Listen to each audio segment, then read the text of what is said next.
प्रेम से बोलिए प्रिय भक्तगणों, श्री लक्ष्मी नारायण भगवान की जय। श्रोताओं, वैशाख पूर्णिमा को बुद्ध पूर्णिमा कहा जाता है। इस साल 2025 की तिथि इस वर्ष वैशाख मास की पूर्णिमा की तिथि को बुद्ध पूर्णिमा के रूप में मनाया जाता है, जो 12 मई 2025 को पड़ रही है। आज के दिन श्रवण की जाने वाली कथा को आप रसपान करेंगे हमारे YouTube चैनल पे। श्रोताओं, आइए ध्यान लगाकर रसपान करेंगे बुद्ध पूर्णिमा की पावन एवं पौराणिक व्रत कथा। द्वापर युग में एक समय की बात है कि यशोदा जी ने कृष्ण से कहा, हे कृष्ण, तुम सारे संसार के उत्पन्न करता, पोषक तथा उसके संहार करता हो। आज कोई ऐसा व्रत मुझसे कहो जिसके करने से मृत्यु लोक में स्त्रियों को विधवा होने का भय ना रहे तथा यह व्रत सभी मनुष्यों की मनोकामना पूर्ण करने वाला हो। श्री कृष्ण कहने लगे, हे माता, तुमने अति सुंदर प्रश्न किया है। मैं तुमसे ऐसे ही व्रत को सविस्तार से कहता हूँ। सौभाग्य की प्राप्ति के लिए स्त्रियों को 32 पूर्णमासियों का व्रत करना चाहिए। इस व्रत के करने से स्त्रियों को सौभाग्य संपत्ति मिलती है। यह व्रत अचल सौभाग्य देने वाला एवं भगवान शिव के प्रति मनुष्य मात्र की भक्ति को बढ़ाने वाला है। यशोदा जी कहने लगी, हे कृष्ण, सर्वप्रथम इस व्रत को मृत्यु लोक में किसने किया था? इसके विषय में विस्तार पूर्वक मुझसे कहो। श्री कृष्ण जी कहने लगे कि इस भूमंडल पर एक अत्यंत प्रसिद्ध राजा चंद्रहास से पालित अनेक प्रकार के रत्नों से परिपूर्ण कातिका नाम की एक नगरी थी। वहां पर धनेश्वर नाम का एक ब्राह्मण था और उसकी स्त्री अति सुशीला रूपवती थी। दोनों ही उस नगरी में बड़े प्रेम के साथ रहते थे। घर में धन धान्य आदि की कोई कमी नहीं थी। उनको एक बड़ा दुख था कि उनके कोई भी संतान नहीं थी। इस दुख से अत्यंत दुखी रहते थे। एक समय एक बड़ा तपस्वी योगी उस नगरी में आया। वह योगी उस ब्राह्मण के घर को छोड़कर अन्य सब घरों से भिक्षा लाकर भोजन किया करता था। रूपवती से वह भिक्षा नहीं लिया करता था। उस योगी ने एक दिन रूपवती से भिक्षा ना लेकर उसकी अन्य घर से भिक्षा लेकर गंगा नदी किनारे जाकर भिक्षान को प्रेम पूर्वक खा रहा था कि धनेश्वर ने योगी के यह सब कार्य को किसी प्रकार से देख लिया। उनकी भिक्षा के अनादर से दुखी होकर धनेश्वर योगी से बोला, महात्मन, आप सब घरों से भिक्षा लेते हैं परंतु मेरे घर की भिक्षा कभी भी नहीं लेते। इसका क्या कारण है? योगी ने कहा कि निसंतान के घर की भीख पतितों के अन्न के तुल्य होती है और जो पतितों का अन्न खाता है वह भी पतित हो जाता है। चूंकि तुम निसंतान हो, अतः पतित हो जाने के भय से मैं तुम्हारे घर से भिक्षा नहीं लेता हूँ। धनेश्वर यह बात सुनकर अपने मन में बहुत दुखी हुआ और हाथ जोड़कर योगी के पैरों पर गिर पड़ा तथा आर्त भाव से कहने लगा, हे महाराज, यदि ऐसा है तो आप मुझको पुत्र प्राप्ति का उपाय बताइए। आप सर्वज्ञ हैं, मुझ पर अवश्य ही यह कृपा कीजिए। धन की मेरे घर में कोई कमी नहीं, परंतु मैं पुत्र न होने के कारण अत्यंत दुखी हूँ। आप मेरे इस दुख को हरण करें। आप सामर्थ्यवान हैं। यह सुनकर योगी कहने लगे, हे ब्राह्मण, तुम चंडी की आराधना करो। घर आकर उसने अपनी स्त्री से सब वृतांत कह सुनाया और स्वयं तप के निमित्त वन में चला गया। वन में जाकर उसने चंडी की उपासना की और उपवास किया। चंडी ने 16वें दिन उसको स्वप्न में दर्शन दिया और कहा, हे धनेश्वर, जा, तेरे पुत्र होगा, परंतु वह 16 वर्ष की आयु में ही मृत्यु को प्राप्त हो जाएगा। यदि तुम दोनों स्त्री पुरुष 32 पूर्णमासियों का व्रत विधि पूर्वक करोगे तब वह दीर्घायु होगा। जितनी तुम्हारी सामर्थ्य हो, आटे के दिए बनाकर शिव जी का पूजन करना, परंतु पूर्णमासी को 32 जो जाने चाहिए। प्रातःकाल होने पर इस स्थान के समीप ही तुम्हें एक आम का वृक्ष दिखाई देगा। उस पर तुम चढ़कर एक फल तोड़कर शीघ्र अपने घर ले चले जाना। अपनी स्त्री से सब वृत्तांत कहना। ऋतु स्नान के पश्चात वह स्वच्छ होकर श्री कृष्ण जी का ध्यान करके उस फल को खा लेगी। तब शंकर भगवान की कृपा से उसको गर्भ हो जाएगा। जब वह ब्राह्मण प्रातःकाल उठा तो उसने उस स्थान के पास ही एक आम का वृक्ष देखा, जिस पर एक अत्यंत सुंदर आम का फल लगा हुआ था। उस ब्राह्मण ने उस आम के वृक्ष पर चढ़कर उस फल को तोड़ने का प्रयत्न किया, परंतु वृक्ष पर कई बार प्रयत्न करने पर भी वह न चढ़ पाया। तब तो उस ब्राह्मण को बहुत चिंता हुई और विघ्न विनाशक श्री गणेश जी की वंदना करने लगा।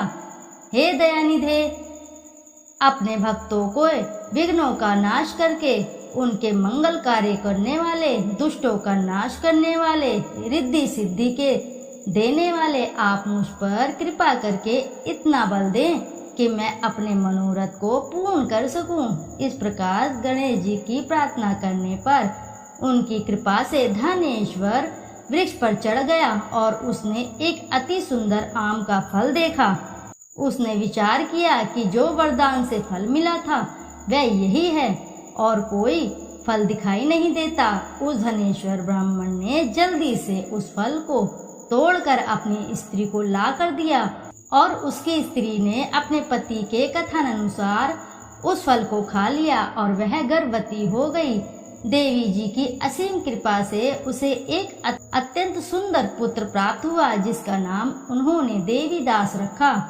माता पिता के हर्ष और शोक के साथ वह बालक शुक्ल पक्ष के चंद्रमा की भांति अपने पिता के घर में बढ़ने लगा। भवानी की कृपा से वह बालक बहुत ही सुंदर, सुशील और विद्या पढ़ने में बहुत ही निपुण हो गया। दुर्गा जी की आज्ञा अनुसार उनकी माता ने 32 पूर्णमासी का व्रत रखना प्रारंभ कर दिया था, जिससे उसका पुत्र बड़ी आयु वाला हो जाए। 16वां वर्ष लगते ही देवीदास के माता पिता को बड़ी चिंता हो गई कि कहीं उनके पुत्र की इस वर्ष में मृत्यु न हो जाए। इसलिए उन्होंने अपने मन में विचार किया कि यदि यह दुर्घटना उनके सामने हो गई तो वे कैसे सहन कर सकेंगे। अस्तु उन्होंने देवीदास के मामा को बुलवाया और कहा कि हमारी इच्छा है कि देवीदास 1 वर्ष तक काशी में जाकर विद्या अध्ययन करे और उसको अकेला भी नहीं छोड़ना चाहिए, इसलिए साथ में तुम चले जाओ और 1 वर्ष के पश्चात इसको वापस लौटा लाना। सब प्रबंध करके उसके माता पिता ने काशी जाने के लिए देवीदास को एक घोड़े पर बैठाकर उसमें मामा को उसके साथ कर दिया, किंतु यह सब उसके मामा या किसी और से नहीं कही। धनेश्वर सब पत्नीक अपने पुत्र की मंगल कामना तथा दीर्घायु के लिए भगवती दुर्गा की आराधना और पूर्णमासी का व्रत करना आरंभ कर दिया। इस प्रकार बराबर 32 पूर्णमासी का व्रत पूरा किया। कुछ समय पश्चात एक दिन वह दोनों मामा और भांजा मार्ग में रात्रि बिताने के लिए किसी गांव में ठहरे हुए थे। उस दिन उस गांव में एक ब्राह्मण की अत्यंत सुंदर, सुशीला, विदुषी और गुणवती कन्या का विवाह होने वाला था। जिस धर्मशाला के अंदर वह और उसकी बारात ठहरी हुई थी, उसी धर्मशाला में देवीदास और उसके मामा भी ठहरे हुए थे।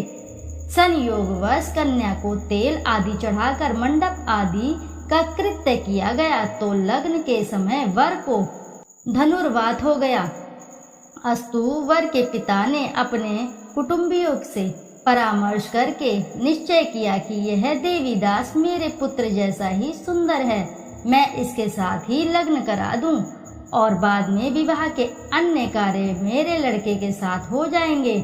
ऐसा सोचकर देवीदास के मामा से जाकर बोला कि तुम थोड़ी देर के लिए अपने भांजे को हमें दे दो, जिससे विवाह के लग्न का सब कृत्य सुचारू रूप से हो सके। तब उसका मामा कहने लगा कि जो कुछ भी मधुपर्क आदि कन्यादान का समय वर को मिले वह सब हमें दे दिया जाए। तो मेरा भांजा इस बारात का दूल्हा बन जाएगा। यह बात वर के पिता ने स्वीकार कर लेने पर उसने अपना भांजा वर बनने को भेज दिया और उसके साथ सब विवाह कार्य रात्रि में विधि पूर्वक संपन्न हो गया। पत्नी के साथ वह भोजन ना कर सका और अपने मन में सोचने लगा कि न जाने ये किसी स्त्री होगी। वह एकांत में इसी सोच में गर्म निश्वास छोड़ने लगा तथा उसकी आंखों में आंसू भी आ गए। तब वधू ने पूछा कि क्या बात है, आप इतने उदासीन व दुखी क्यों हो रहे हैं। तब उसने सब बातें जो वर के पिता व उसके मामा में हुई थी उसको बतला दी। तब कन्या कहने लगी कि यह ब्रह्म विवाह के विपरीत हो कैसे सकता है। देव ब्राह्मण और अग्नि के सामने मैंने आपको ही पति बनाया है, इसलिए आप ही मेरे पति हैं। मैं आपकी पत्नी रहूंगी, किसी अन्य की कदापि नहीं होंगी। तब देवीदास ने कहा, ऐसा मत करिए, क्योंकि मेरी आयु बहुत थोड़ी है।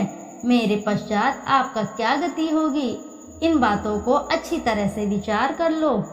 परंतु वह दृढ़ विचार वाली थी, बोली कि जो आपकी गति होगी वही मेरी भी गति होगी। हे स्वामी, आप उठिए और भोजन करिए, आप निश्चय ही भूखे होंगे। इसके बाद देवीदास और उसकी पत्नी दोनों ने भोजन किया तथा शेष रात्रि सोते रहे।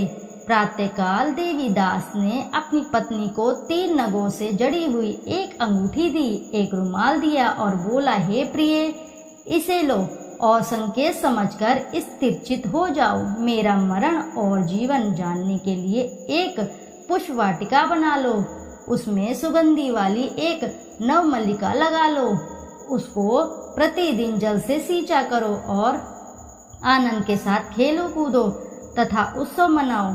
जिस समय और जिस दिन मेरा प्रणांत होगा यह फूल सूख जाएंगे और जब ये फिर हरे हो जाएंगे तो जान लेना कि मैं जीवित हूँ। यह बात निश्चय करके समझ लेना, इससे कोई भी संशय नहीं है। यह समझाकर वह चला गया। प्रातःकाल होते ही वह वहां पर गाजे बाजे बजने लगे और जिस समय विवाह के कार्य समाप्त करने के लिए वर तथा सब बारात्री मंडप में आए तो कन्या ने वर को भली भांति से देखकर अपने पिता से कहा कि यह मेरा पति नहीं है, मेरा पति वही है जिसके साथ रात्रि में मेरा पाणी ग्रहण हुआ था। इसके साथ मेरा विवाह नहीं हुआ है। यदि यह वही है तो बताइए कि मैंने इसको क्या बताया था, मैंने इसको क्या दिया। मधुपर्क और कन्यादान के समय जो मैंने भूषण आदि दिए थे उन्हें दिखाए तथा रात में मैंने क्या गुप्त बातें कही थी वह सब सुनाए। पिता ने उसके कथानुसार वर को बुलाया। कन्या की यह सब बातें सुनकर वह कहने लगा कि मैं कुछ नहीं जानता। इसके पश्चात लज्जित होकर वह अपना सा मुंह लेकर चला गया और सारी बारात भी अपमानित होकर वहां से लौट गई। भगवान श्री कृष्ण बोले, हे माता, इस प्रकार देवीदास काशी विद्या अध्ययन के लिए चला गया। जब कुछ समय बीत गया तो काल से प्रेरित होकर एक सर्प रात्रि के समय उसको डसने के लिए वहां पर आया। उस विषधर के प्रभाव से उसके शयन का स्थान चारों ओर से विष की ज्वाला से विषैला हो गया, परंतु व्रतराज के प्रभाव से उसको काटने ना पाया, क्योंकि पहले से ही उसकी माता ने 32 पूर्णिमा का व्रत कर रखा था। इसके बाद मध्याह्न के समय स्वयं काल वहां पर आया और उसके शरीर में उसके प्राणों को निकालने का प्रयत्न करने लगा, जिससे वह मूर्छित होकर पृथ्वी पर गिर पड़ा। भगवान की कृपा से उसी समय पार्वती जी के साथ श्री शंकर जी वहां पर आ गए। उसको मूर्छित दशा में देखकर पार्वती जी ने भगवान शंकर से प्रार्थना की, हे महाराज, इस बालक की माता ने पहले से 32 पूर्णिमा का व्रत किया था, जिसके प्रभाव से हे भगवान आपको इसके प्राण दान देने होंगे। भवानी कहने लगे, पर भक्त वत्सल भगवान श्री शिव जी ने उसको प्राण दान दे दिया। इस व्रत के प्रभाव से काल को भी पीछे हटना पड़ा और देवीदास स्वस्थ होकर उठ बैठा। उधर उसकी स्त्री उसके काल की प्रतीक्षा किया करती थी। जब उसने देखा कि उस पुष्प वाटिका में पत्र पुष्प कुछ भी नहीं रहे तो उसको अत्यंत आश्चर्य हुआ और जब वह वैसे ही हरी भरी हो गई तो वह जान गई कि वह जीवित हो गए हैं। यह देखकर वह बहुत प्रसन्न मन से लगी। अपने पिता से कहने लगी कि पिताजी, मेरे पति जीवित हैं, आप उनको ढूंढिए। जब 16वां वर्ष व्यतीत हो गया तो देवीदास भी अपने मामा के साथ काशी से चल दिया। इधर उसे ससुर उसको ढूंढने के लिए अपने घर से जाने वाले ही थे कि वह दोनों मामा भांजा वहां पर आ गए। उसको आया देखकर उसका ससुर बड़ी प्रसन्नता के साथ अपने घर में ले आया और उस समय नगर के निवासी भी वहां इकट्ठे हो गए और सब ने निश्चय किया कि अवश्य ही इसी बालक के साथ इस कन्या का विवाह हुआ था। उस बालक को जब कन्या ने देखा तो पहचान लिया और कहा कि यह तो वही है जो संकेत करके गया था। तदुपरांत उस सभी कहने लगे कि भला हुआ जो यह आ गया और सब नगरवासियों ने आनंद मनाया। कुछ दिन बाद देवीदास अपनी पत्नी और मामा के साथ अपने ससुर के घर से बहुत सा उपहार आदि लेकर अपने घर के लिए प्रस्थान किया। जब वह अपने गांव के निकट आ गया तो कई लोगों ने उसको देखकर उसके माता पिता को पहले से ही जाकर खबर दे दी कि तुम्हारा पुत्र देवीदास अपनी पत्नी और मामा के सहित आ रहा है। ऐसा समाचार सुनकर पहले तो उन्हें विश्वास नहीं हुआ, किंतु जब और लोगों ने भी आकर उनकी यह बात का समर्थन किया तो उनका बड़ा ही आश्चर्य हुआ। लेकिन थोड़ी देर में देवीदास ने आकर अपने माता पिता के चरणों में अपना सिर रखकर प्रणाम किया और उसकी पत्नी ने अपने सास ससुर के चरणों को स्पर्श किया तो माता पिता ने अपने पुत्र और पुत्रवधू को अपने हृदय से लगा लिया और दोनों की आंखों में प्रेम अश्रु बह चले। अपने पुत्र और पुत्रवधू के आने की खुशी में धनेश्वर ने बड़ा भारी उत्सव किया और ब्राह्मणों को भी बहुत सी दान दक्षिणा देकर प्रसन्न किया। श्री कृष्ण जी कहने लगे कि इस प्रकार धनेश्वर 32 पूर्णिमाओं के व्रत के प्रभाव से पुत्रवान हो गया। जो स्त्रियां इस व्रत को करती हैं वे जन्म जन्मांतर में वैधव्य का दुख नहीं भोगती और सदैव सौभाग्यवती रहती हैं। यह मेरा वचन है, इसमें कोई संदेह नहीं मानना है। यह व्रत पुत्र पौत्रों को देने वाला तथा संपूर्ण मनोकामनाओं को पूर्ण करने वाला 32 पूर्णिमाओं के व्रत करने से व्रती की सब इच्छाएं भगवान शिव की कृपा से पूर्ण हो जाती हैं। तो प्रिय भक्तगणों, सभी प्रेम से बोलो जय शिव शंकर भोलेनाथ की जय। तो आइए प्रिय भक्तगणों, अब करते हैं श्री सत्यनारायण जी की आरती। जय लक्ष्मी रमणा, जय श्री लक्ष्मी रमणा, सत्यनारायण स्वामी जनपातक हरणा। जय लक्ष्मी रमणा, रत्न जड़ित सिंहासन अद्भुत छवि राजे, नारद करत निराजन घंटा ध्वनि बाजे। जय लक्ष्मी रमणा, प्रकट भये कलि कारण द्विज को दर्श दियो, बूढ़ो ब्राह्मण बन कर कंचन महल कियो। जय लक्ष्मी रमणा, दुर्बल भील कठारो इन पर कृपा करी, चंद्रचूर्ण एक राजा जिनकी विपत्ति हरी। जय लक्ष्मी रमणा, वैश्य मनोरथ पायो श्रद्धा तज दीनी, सो फल भोग्य प्रभु जी फिर स्तुति कीनी। जय लक्ष्मी रमणा, भाव भक्ति के कारण छिन्न छिन्न रूप धर्यो, श्रद्धा धारण कीनी तिनको काज सर्यो। जय लक्ष्मी रमणा, ग्वाल बाल संग राजा वन में भक्ति करी, मन वांछित फल दीनो दीन दयाल हरि। जय लक्ष्मी रमणा, चढ़त प्रसाद सवाया कदली फल मेवा, धूप दीप तुलसी से राजी, सत्यदेव जय लक्ष्मी रमणा। श्री सत्यनारायण जी की आरती जो कोई नर गावे, कहत शिवानंद स्वामी मन वांछित फल पावे, जय लक्ष्मी रमणा। तो प्रिय भक्तगणों प्रेम से बोलो जय श्री सत्यनारायण जी की जय। यदि आपको कथा अच्छी लगी है तो वीडियो जरूर लाइक करें, साथ ही चैनल को सब्सक्राइब करें। एक बार अपनी सच्ची श्रद्धा से कमेंट बॉक्स में जरूर लिख दें जय श्री सत्यनारायण जी की जय।